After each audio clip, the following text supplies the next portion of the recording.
I often joke with my colleagues that there are two kinds of luggage in this world: suitcases and standards. Suitcases get weighed at the check-in counter. Standards get weighed on other people's heads. I'm an international tour guide, 12 years more than 40 countries, hundreds of trips, and every time a plane lands, I don't just welcome guests, I also welcome the standards they bring along. Especially some American guests, kind, generous, enthusiastic, but often so confident that everything in the world ought to operate just like it does back home. This particular journey begins in Reykjavik on a foggy morning. The geothermal lagoon steams white. The water is a milky blue. Please keep quiet signs hang everywhere. The moment we step down the stone steps, an American family turns on a Bluetooth speaker. Alexa, play Party in the USA. Music bursts out, laughter rises, the steam seems to tremble. A staff member approaches and bows. Please lower your voices. The mother smiles, waving a hand. Relax, we're spreading good vibes. I watch the vapor curl back on itself and think here the vibe is silence. I don't lecture, I just whisper. In Iceland, people listen to the hot water breathe. They blush, switch off the music. The steam lays a warm hand on the back of my neck. The trip has begun. Paris afterward is chilly and smells like butter. In a tiny corner cafe, they only serve espresso. A baseball cap American drums his fingers on the counter. Large coffee, black, American size. The owner lifts a porcelain cup as small as a palm and says slowly, "We have espresso." He raises an eyebrow, then pour 5 into one real cup. The cafe chuckles softly. Paris doesn't argue. Paris sips and lets bitterness teach patience. I tell him about the habit of drinking a little but deep. He stares at the cup quiet. I'm not sure he understands, but he does finish it slower. We leave France for Bangkok. At midday, the sun explodes across the gilded temple roofs. A sign at the entrance reads, "Remove shoes. Dress modestly." An American girl, short skirt, white shoes, polished like mirrors, marches in with a selfie stick. It's too hot for rules. God understands. She raises her phone near the Buddha statue. The flash pops. The monk says little, just tilts his head toward the sign. I add, "They're not banning joy. They're just asking us to pour it softly in a sacred place." She looks flustered, lowers the stick. The bright white shoes join 100 pairs of sandals. Her face suddenly looks gentle. Kyoto's evening falls as slowly as thread. In a tatami room that smells of sun-dried straw, a tea master speaks of opening notes, finish aftertaste, the tiny rungs of what seems like a simple drink. An American young man slips in a packet of sugar, then another. Everything's bittersweet. The master smiles, his eyes narrow into a thin sliver of light. Not everything, only your palate. The sentence falls as lightly as a maple leaf, but rings like a bell.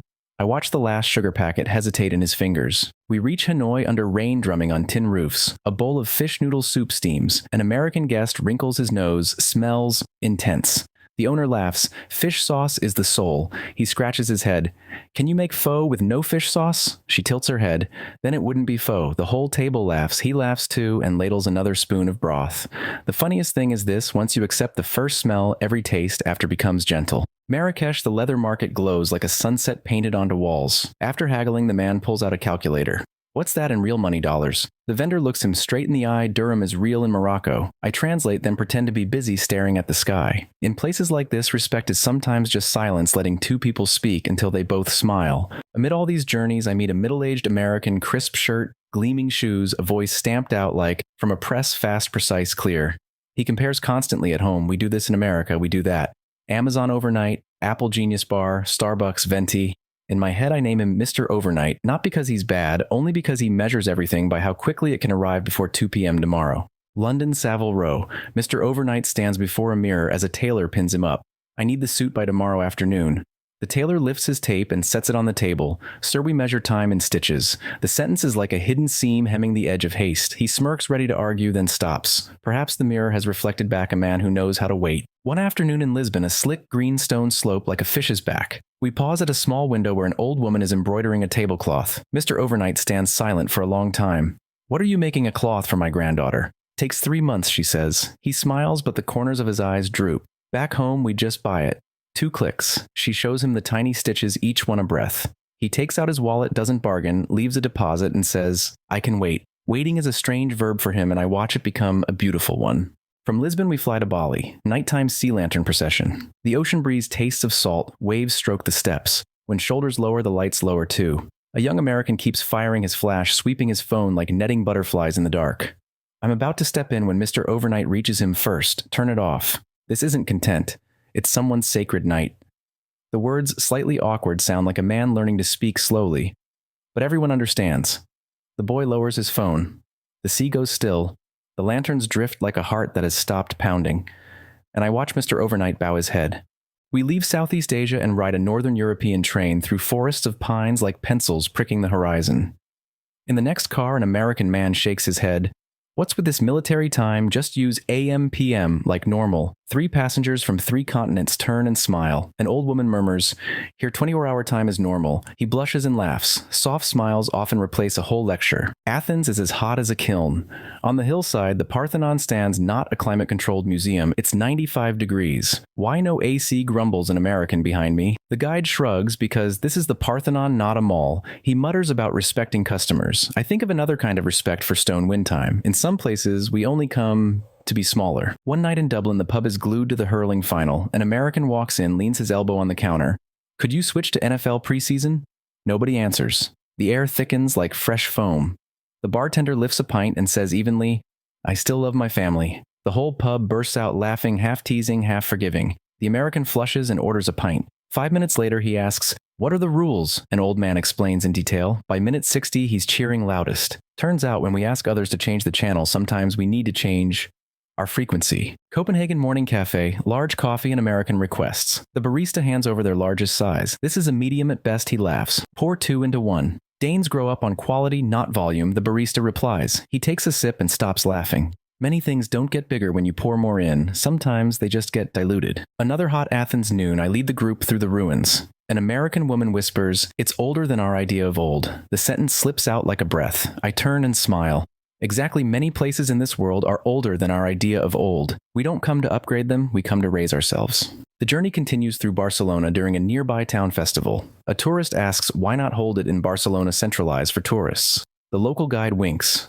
Culture isn't a linear service. The guest laughs and scratches his head. I watch a standard just get folded and tucked away. On the flight to New York, a woman next to me complains that the film list doesn't have the week-old blockbuster. The attendant explains global licensing. She sighs. In the US, I brace for the rest, but she stops and smiles. Maybe I can read. She opens a paperback, her eyes soften. Perhaps a good trip is one that convinces us to sit still. On the last day of the year, I sit in a Lisbon room while the Atlantic wind drums the wooden door. My inbox chimes. A photo loads the finished embroidered cloth on a dark wooden table with a tiny espresso beside it. The caption reads, "I'm learning to sip, not chug." Tea. I smile. Mr. Overnight has signed with a single initial like a comma in his habit of haste. He doesn't need overnight anymore. He's learning how to stay. I keep thinking about a line I wrote in my tour notebook, "Culture isn't a software update. It's memory ritual flavor breath." Each country's customs are like hidden seams, unseen, yet holding the whole garment together. When we cut into those seams with our own standards, maybe the shirt still fits, but the hem is loose, the shoulders skewed. We think we're more comfortable. We're only clumsier. So before every journey, I give the group a small reminder: pack your standards in the suitcase. Keep your heart in your pocket. When we stop demanding the world look like home, that's when we truly arrive. And when we surrender to a tiny espresso, a bowl of fio with its soulful aroma, a hurling match that isn't NFL, a lantern night without flash, we win something bigger. We win over the self that wants to conquer. We start to learn how to live together. Once a student who'd called 24-hour time military time sent me a screenshot of his phone. It read, 21-0.